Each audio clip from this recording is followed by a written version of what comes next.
So this is going to be a survey of some recent work that I've done over the last year or so that's trying to put together some non-parametric regression stuff for quantile regression, and really more explicitly focus on model selection questions and post-selection inference, as the title suggests, I guess.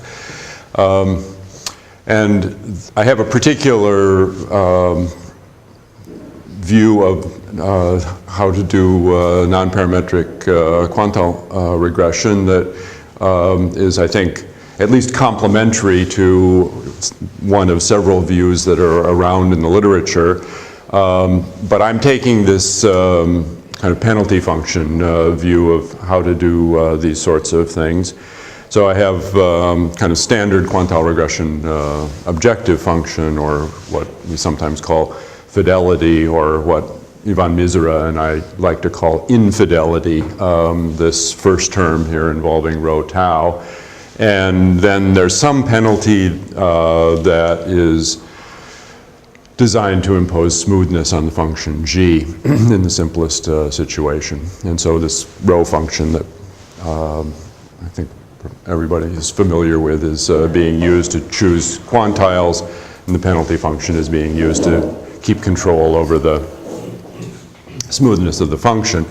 There's obviously a lot of choices for this penalty, and I'm going to focus on one that turns out to be computationally very convenient for quantile regression, and that is total variation of the fitted function, or really total variation of the derivative of the fitted function. So Laurie Davies, who's somewhere here, has done a lot of work on using total variation for the function itself. There's quite a lot of other work on this. Both he and I and Ivan Misra and Steve Portnoy and other people have also been looking at total variation of the derivative of the function as a kind of natural analog of the conventional L2 smoothing spline penalty. So turns out that for absolutely continuous g prime, you can write the total variation as this integral of the absolute second derivative. And so for piecewise linear functions, you can just sum up the jumps in the derivative at the kinks of the function. And that turns out to be a particularly convenient way to characterize a variational problem for non-parametric regression in this context. So there'll be, so solutions of this lower optimization problem turn out to be solutions that have kinks in the jumps in the derivative, kinks in the function at the observed design points xi. And lambda is then controlling how many and how large these jumps are. As lambda gets very large, the penalty forces the function to be linear, just as it does in the usual L2 smoothing spline case. But as lambda goes to 0, then you just get unconstrained interpolation at the design points. So this is, I guess, the first empirical application that Steve Portnoy and Pin Ing and I did for a 1994 Biometrica paper. It's kind of a toy example, but it's, I think, still sort of fun. So the idea is you have a whole lot of different species of mammals. In some way you compute average weight for each species, and then you compute some notion of how quickly they can move.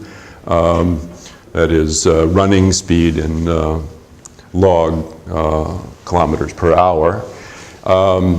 And then you plot the data as these various points. So there's sort of standard points that are indicated by open circles, and then there are these S's which correspond to animals that are somehow sloth-like and don't run very fast.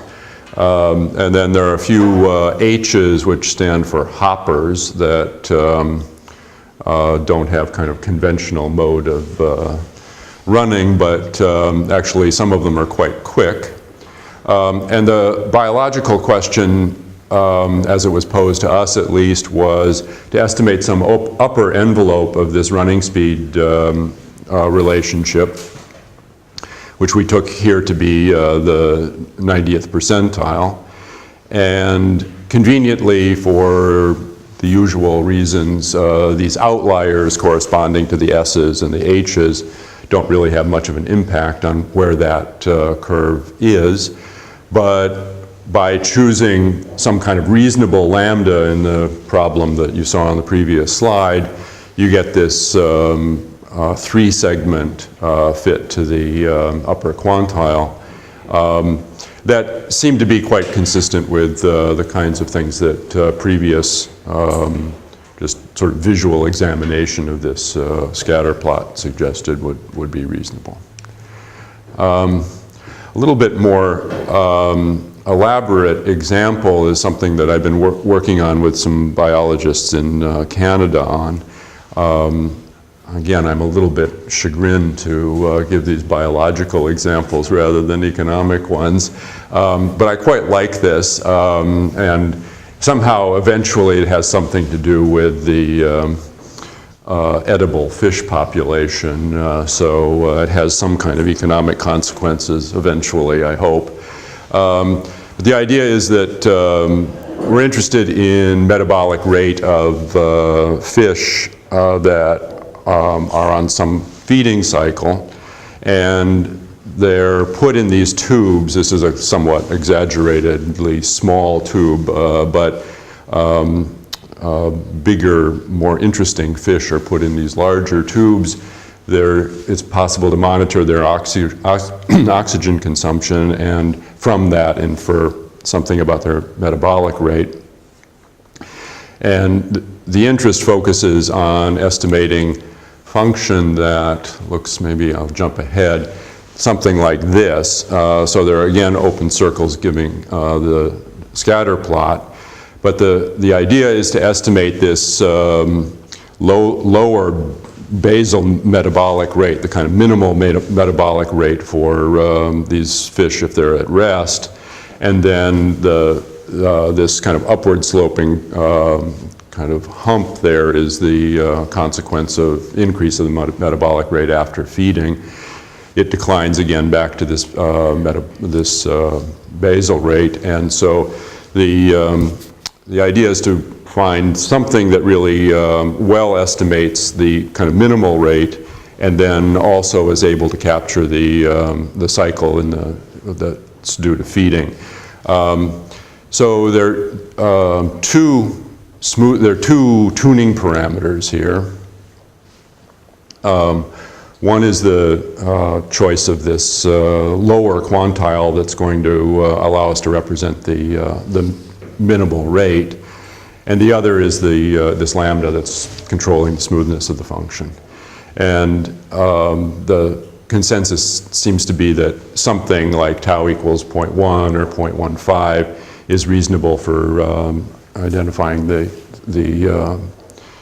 basal rate, and lambda can then be chosen in a variety of ways, okay? And it's well known in all of this penalty function smoothing stuff that choosing lambda is difficult and sometimes perplexing problem, and I'm going to try to suggest a couple of ways that one might do this in this particular context. One of these ways is something that goes back to the original work that Portnoy and Ng and I did for the original Biometrica paper, and that's this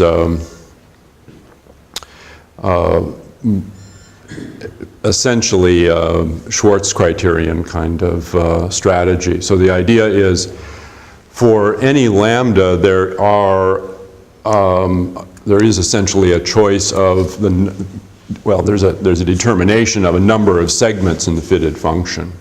So the lambda can be thought of as determining smoothness via the number of distinct pieces in the fitted function, how many places there are actually jumps in the fitted function, or jumps in the derivative. And one way to think about this, and a way to kind of unify lambda selection in this context for a reasonably wide variety of situations, was suggested by Mike Woodruff and one of his students. And that is to just think about divergence of the fitted G function. And so if you think about divergence for this problem in the L1 context, in effect you're just adding up the contributions, partial d hat, partial yi, and that corresponds exactly to the number of observations that are fit exactly by the relationship. All of these L1 regression and quantile regression type problems have the characteristic that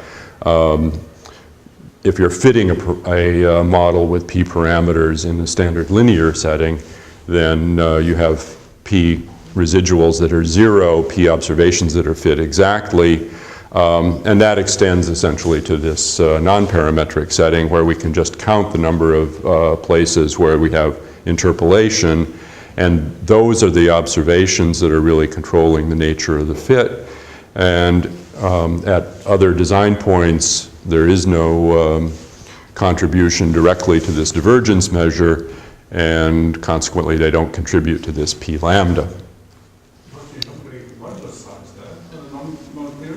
Sorry? A modulus sign yeah, there should be modulus for the derivative, yeah, because we're just counting. We don't want to be averaging these plus and minus ones. Yeah, there's missing absolute values in the last expression. So then, once one has a p lambda, so once one has a reasonable notion of what the dimension of the model is, then it's in some way natural to plug that into the usual Schwartz criterion and then try to optimize. But it turns out that in more complicated settings, this is a bit difficult to do, and it's actually a bit difficult to numerically to estimate this upper expression, that is, decide exactly whether a point is interpolated exactly or not. So I'll talk a bit later. This will be a bit of maybe a preview or advanced advertisement for some of the things that Victor, I hope, is going to talk about later. But there's Victor Chernozukov and Andre Belloni have an alternative procedure for selection, which in some ways I think is more attractive. But this is the old approach that we began with, and so I thought worth saying something about it. So then a natural question is, can you do something like this one-dimensional non-parametric regression problem in higher dimensions? And higher dimensions to me means 2. I'm not quite brave enough to try to do this in 3 dimensions even. But in 2 dimensions, there is a kind of reasonable analog, which in principle can be generalized beyond this, but from a computational point of view becomes rather intractable. But the idea is to take the same kind of penalty and say, let's look at some norm of the Hessian of G to replace the second derivative in the univariate situation. And then all of a sudden one has a penalty that's analogous to the total variation penalty in the previous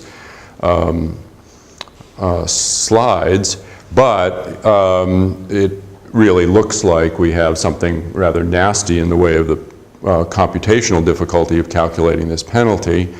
But again, for piecewise linear G functions, and now piecewise linear means piecewise linear on some triangulation of the points in the in X space, then one can again think about calculating contributions to the total variation by just summing contributions over the edges of the triangulation.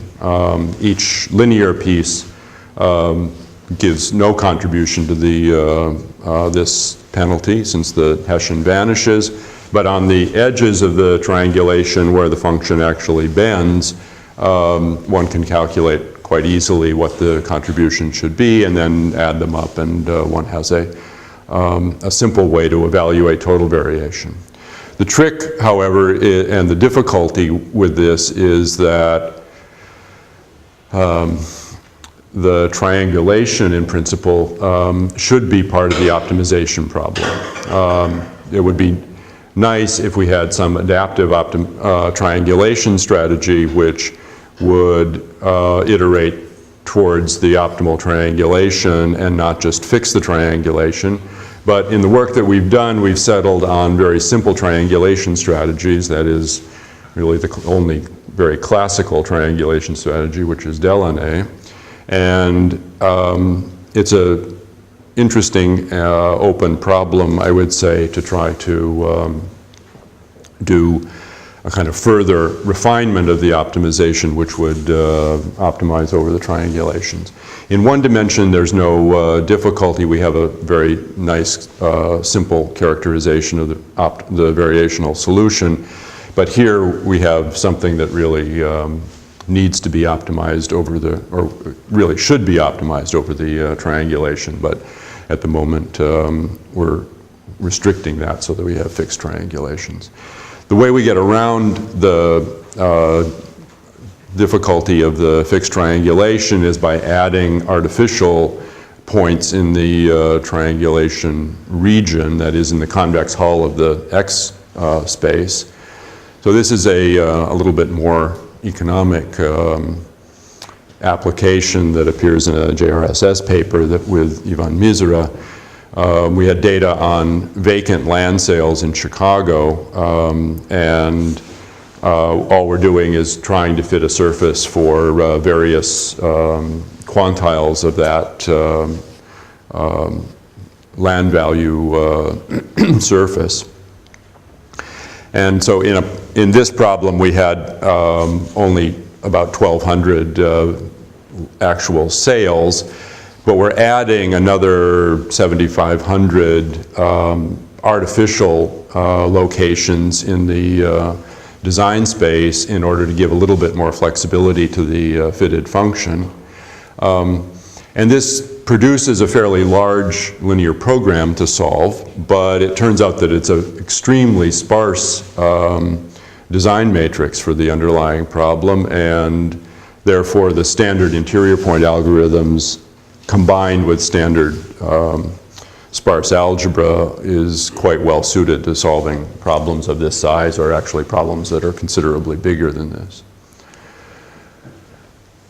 So we have these two pieces now. We have a kind of simple way to do one-dimensional non-parametric regression, and we have a way to do non-parametric regression for bivariate functions. So it's natural, given the developments in other parts of the statistics literature, to try to put these together as additive model structures. So now we've got a sum of these GJ functions, and GJs can be univariate or they can be bivariate, or we could think of them as corresponding to very large lambdas in which for certain covariates, we impose exact linearity. So we really have partially linear models covered in this framework as well. But then for each GJ, then we in principle need a lambda J. And so we've compounded the difficulty of finding a single lambda by having some larger number of possible penalty terms. But again, each penalty term is this total variation smoothness penalty.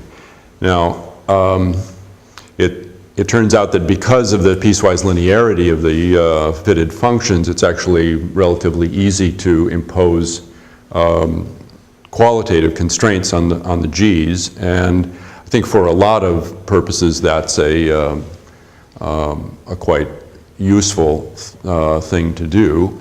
At least in moderate sample sizes, it seems that imposing monotonicity or concavity of the fitted G function it turns out to be quite valuable device, and it acts in some way also as a smoothing device. And so those kinds of constraints appear just as additional linear inequality constraints in this linear program, and so they're really quite easily dealt with. The only other thing to say is that we're not really claiming that additivity is necessarily a compelling assumption in a lot of these models, but the alternative of trying to do optimization in a more unconstrained higher dimension setting just doesn't seem to be very realistic. So as in a lot of other places, we're imposing additivity, I think, more for computational feasibility than anything else. So some of this, I guess, I've already said. We have very large but very sparse linear programs. If you think about the bivariate penalty, on each edge you have basically